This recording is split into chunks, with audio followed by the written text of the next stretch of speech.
Baixo o título Desafíos e fronteiras, destacados expertos analizarán en Ribeira o presente e o futuro da lingua galega.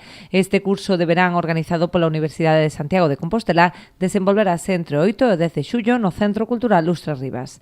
O programa componse de varias conferencias a cargo de especialistas da Universidade e académicos, así como numerosas mesas redondas nas que participarán tamén profesionais educativos de todo Barbanza.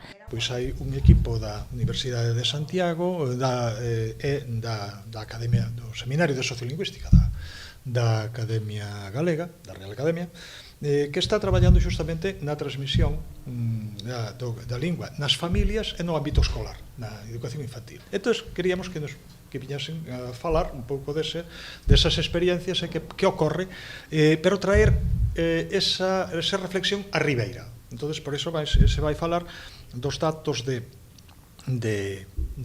transmisión da lingua na comarca do Barbanza e despois, hai unhas conferencias que son de Enrique Monteagudo, Xaquín Loredo e de Gabino Vázquez Grandío.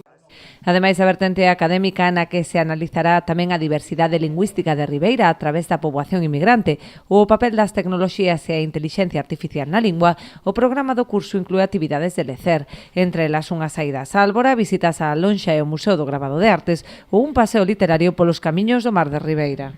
Ademais desas charlas, deses obradoiros que se farán no Concello de Ribeira, tamén poderán visitar a Illa de Sálvora, a Lonxa de Ribeira ou o Museo do Gravado de Artes e, por tanto, coñecerán tamén o noso territorio, a nosa realidade non só lingüística, senón tamén social e cultural, e poderán ser embaixadores do noso Concello alá por onde vayan, non? Os interesados en inscribirse poden facelo ata o 28 de xuño. Hai un límite de 40 prazas.